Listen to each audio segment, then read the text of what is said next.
Hello दोस्तों, नमस्कार। हम लेके आए आज को इतिहास का आपका नेक्स्ट पार्ट। ठीक है, और ये पैट एसआई के लिए बहुत इंपॉर्टेंट रहेगा। आपने अगर हमारे इससे पहले वीडियो इतिहास के ना देखे हों तो आप हमारे प्लेलिस्ट में जाकर इतिहास के सारे वीडियो देख सकते हैं, और संविधान की भी एक सीरीज चल रही है, उसको भी आप देख सकते हैं। ठीक है, इसी के लिए हम लोग स्टार्ट करते हैं। भारतीय पुरातत्व सर्वेक्षण के प्रथम महानिदेशक कौन चुनेंगे? जो आपका भारतीय पुरातत्व जो बना था उसके महानिदेशक किसे चुना गया था? तो आप किसे बताएंगे? तो जॉन मार्शल बने थे। कौन बने थे? John Marshall. भारतीय पुरातत्व का जनक किसे माना गया है? तो आप किसे कहोगे? अलेक्जेंडर। किसको? अलेक्जेंडर कैनिंग को माना गया है। भारत के किस आरंभिक पुराण युग के शिलाश्रय से सर्वाधिक चित्र प्राप्त हुए हैं? तो भीम बेटका से हुए। किससे हुए? भीम बेटका से हुए, जो कहाँ है? मध्य प्रदेश में है। कुंभकारी। कुंभकारी मतलब होता है मिट्टी के बर्तन बनने की कला का सर्वप्रथम प्रमाण किस युग से प्राप्त हुआ है? तो आप कहोगे नवपाषाण काल से हुआ है। किससे हुआ है? नवपाषाण काल। नवपाषाण काल में ना, इसमें ये मानव का महत्वपूर्ण विकास माना गया है। मतलब पूछ सकता है कौन सी काल में मानव का सबसे महत्वपूर्ण चरण माना गया है, सबसे महत्वपूर्ण माना गया है? तो आप किसे बता दोगे? मानव विकास का। तो आप नवपाषाण काल। नवपाषाण काल में खेती करना आरंभ कर दिया था, ध्यान रखना ये बात है ना। नवपाषाण काल में ध्यान रखना, जो मेहरगढ़ है ना, ये मेहरगढ़ वहाँ का स्थल था, प्रमुख स्थल था, और ये पाकिस्तान और बलूचिस्तान का क्षेत्र था उस टाइम पे। और इस काल में ही क्या हुआ था? अब तो गेहूं और जौ की खेती हुई थी, तब भेड़ और बकरियों का पालन का भी क्या मिला? साक्ष्य मिला। कहाँ से? मेहरगढ़ से मिला है, ध्यान रखना। जो इसके प्रमुख स्थल थे नवपाषाण काल के, वो मेहरगढ़, कोटादजी, अमारी, कश्मीरी, चिरंद और कोल्हडवा। कौन है? कोलीडीहवा। कौन सा है? कोलीडीहवा। ये उत्तर प्रदेश में पड़ता है। और पूरे उस टाइम पर पूरे विश्व में अगर सबसे चावल कहीं उगाया जाता था, वो कोलीडीहा में उगाया जाता था। कहाँ? कोलीडीहा। कोलीडीहा, सही है, उत्तर प्रदेश में पड़ता है ये। तो ये आपको ध्यान रखना है। आगे बात करते हैं हम लोग। पेवल। पेवल उपकरण किस कला से संबंधित है? तो पेवल जो है वो किस कला से उपकरण संबंधित है? तो आपको वो निम्न पुरापाषाण से है। किससे? निम्न पुरापाषाण से है। ठीक है, निम्न पुरापाषाण काल से संबंधित है, तो आप इसको ध्यान रखेंगे।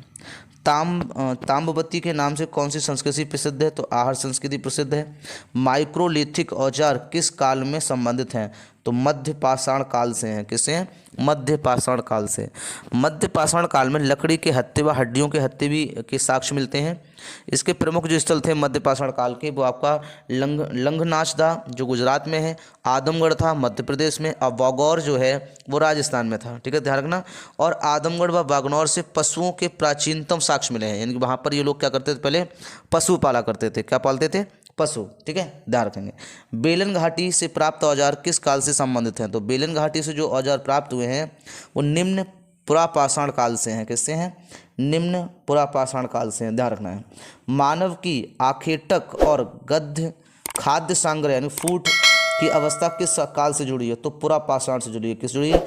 पुरापाषाण। जो खाने से संबंधित चीज़ों की बात करेंगे तो किससे जुड़ी हुई है? तो आप कहोगे पुरापाषाण से जुड़ी है। किससे जुड़ी है? पुरापाषाण, ध्यान रखना है। ठीक है, आगे बात करते हैं। ठीक है,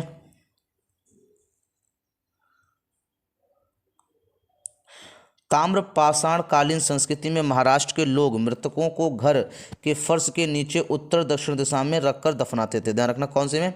ताम्रपाषाण संस्कृति में लोग क्या करते थे?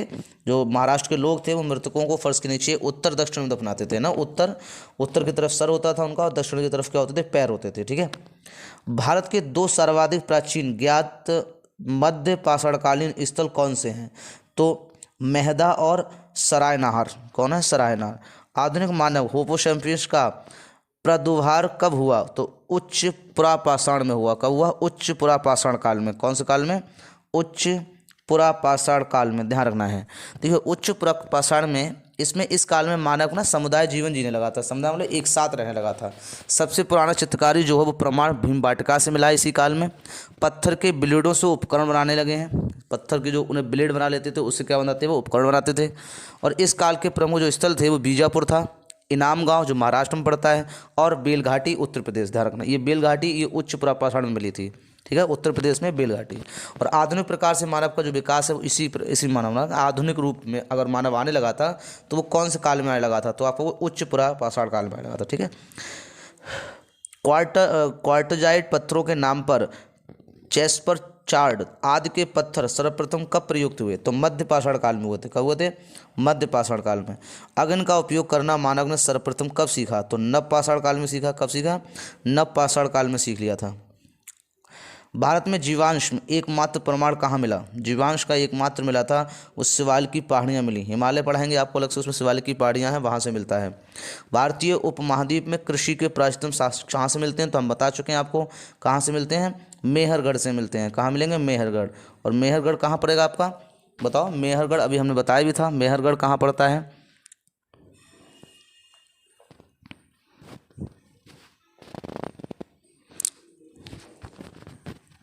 मेहरगढ़ कहाँ पड़ता है? नेक्स्ट बात करते हैं, कपास के प्राचीनतम साक्ष्य कहाँ से प्राप्त हुए हैं? तो आपको मेहरगढ़ से हुए हैं। कहाँ हुए? मेहरगढ़। ये गुजरात में पड़ता है। मेहरगढ़ कहाँ पड़ेगा? गुजरात में। ठीक है, ध्यान रखना।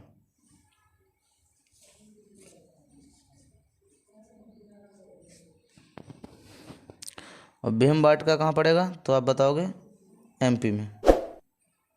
नेक्स्ट बात करते हैं, हड्डी से निर्मित उपकरण किस भारतीय पुरातत्व स्थल से प्राप्त हुए हैं? तो सराय नाहर राय से हुए हैं। कहाँ से हुए? सराय नाहर से हुए हैं। क्या? हड्डी के उपकरण। नेक्स्ट बात करते हैं, गौरिक दृग्भांड पात्र का नामकरण कहाँ से हुआ है? तो हस्तिनापुर से माना गया है। कहाँ से? हस्तिनापुर से। ठीक है। सिंधु घाटी सभ्यता के मुख्य स्थल मोहनजोदाड़ो, चहांदड़ो, सतकोड़ा, हड़प्पा और कोटार्जी वर्तमान में पाकिस्तान में स्थित हैं। ध्यान रखना, ये सब क्या है? पाकिस्तान में है। बता चुके हैं, ये आपको संस्कृति कराएंगे भी आगे, तब आपको बताएंगे इसमें। नेक्स्ट बात करते हैं, नवपाषाण काल के स्थल कौन कौन से हैं? ध्यान रखना, इंपॉर्टेंट रहेंगे, पूछ जाता है। बुर्जोहोम, ये कब्रों में मालिक के साथ कुत्ता दफनाने के साक्ष्य मिले हैं। तो ये कश्मीर में पड़ता है। ध्यान रखना, इसमें मालिक दफना जाता है और उसका कुत्ता पाल रखा, तो उस कुत्ते को उसके साथ क्या करते थे? वो लोग दफना दिया करते थे। ठीक है। नेक्स्ट, गुफकरल, ये कृषि व पशुओं के साक्ष्य, हड्डी निर्मित औजार, धूसर मृतभांडों का प्रमाण, सिलवट्टा व हड्डी से निर्मित सुई के साक्ष्य मिले हैं। किससे मिले हैं? तो आपको गुफकरौल में मिले हैं। कहाँ मिले हैं? गुफकरौल। ये भी कहाँ है? आपका कश्मीर में है। मेहरगढ़, जो पाकिस्तान में पड़ेगा, वर्तमान में कहाँ है? पाकिस्तान में है। तो गेहूं की 3 व जौ की 2 किस्म की खेती कहाँ से प्राप्त हुई है? तो मेहरगढ़ से हुई है। कच्ची ईंटों के आयताकार मकान और प्राचीनतम स्थल जो जीवन मिला है वो कहाँ मिला है आपका? तो ये सब किससे मिले हैं? मेहरगढ़ से। मेहदा जो गोलाकार झोपड़ियों के प्रमाण, धान के अलावा जौ की खेती और पशुवाड़ा के भी साक्ष्य मिले हैं। यहाँ से सब क्या मिला है? गोलाकार झोपड़ियाँ मिली हैं, धान के अलावा जौ की खेती और पशुवाड़ भी मिला। पशुवाड़ मतलब जहाँ पशुओं को रखा जाता है। नेक्स्ट बात करते हैं,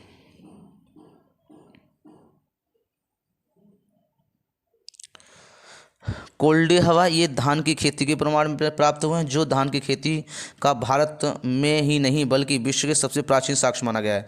ये कोल्डे हवा भी हम बताया भी था, उत्तर प्रदेश में पड़ता है। विश्व का सबसे ज़्यादा चावल यहीं होता था पहले। सलन कल्लू, ये राख के टीले प्राप्त हुए। का पूछा, राख के टीले प्राप्त हुए जो बेलारी जिले में स्थित हैं। और ये कहाँ है? सगन कल्लू ये कर्नाटक में पड़ता है। पिंकली हल राख के ढेर व निवास स्थान के साक्ष्य मिले कि यहाँ पे राख के ढेर भी मिले और निवास के स्थान के लिए। ये भी कहाँ है? आपका कर्नाटक में है। चोपनी मांडो, ये मधुमक्खी के छत्ते जैसी झोपड़ियाँ, जयंती आकार के साक्ष्य, पाषाण व हस्त निर्मित मृतभांड के साक्ष्य मिले हैं। ध्यान रखना, मधुमक्खी जैसी जो झोपड़ियाँ मिली हैं वो कहाँ से मिली हैं? तो आपको चोपनी मांडो से मिली हैं। ये कहाँ पड़ता है? उत्तर प्रदेश में पड़ता है। ठीक है, पड़ता था, अब कहाँ? अब तो नाम चेंज हो गया होगा इसका। तो देखो, सारू तारू, ये गुवाहाटी के समीप उत्खनन से आदिम कुल्हाड़ियाँ व चित्र मृतदंड मिले हैं। आदम क्या मिले हैं? कुल्हाड़ियाँ मिली हैं। ठीक है, वैसे ही डंडे लगाकर उसमें पत्थर के वो लगा लेते थे तो कुल्हाड़ी बना लेते थे। ठीक है। चिरांद, ये हड्डी के उपकरण प्राप्त हुए हैं जो प्रायः हिरणों के सींगों से निर्मित हैं। हड्डी के क्या मिले? उपकरण मिले, और वो हड्डियाँ किसकी हैं? हिरणों के सींगों की हैं। ध्यान रखना। और चिरांद जो है वो कहाँ पड़ता है? बिहार में पड़ता है। दाऊजली, ये कृषि व पशुपालन का साक्ष्य मिला है। यहाँ कृषि और पशुपालन दोनों के मिले हैं। तो ये नवपाषाण का सबसे अंतिम मान सकते हैं कि ये सबसे ज़्यादा विकसित था। तो ये ध्यान रखना, कहाँ पड़ता है? असम में पड़ता है। ठीक है, ध्यान रखना है। नेक्स्ट बात करते हैं, नवादा टोली नामक ताम्रपास के स्थल का उद्गम HD सांकलिया ने किया था। जो नवादा टोली वर्तमान में मध्य प्रदेश में पड़ता है। ठीक है, ये ध्यान रखना आपका, कहाँ पड़ता है? मध्य प्रदेश में पड़ता है। ठीक है, अगर हमारा वीडियो आपको पसंद आया हो तो लाइक करें, ज़्यादा से ज़्यादा शेयर करें। ठीक है, कमेंट करके बताएं कि आपको हमारा वीडियो कैसा लगा। ठीक है, धन्यवाद।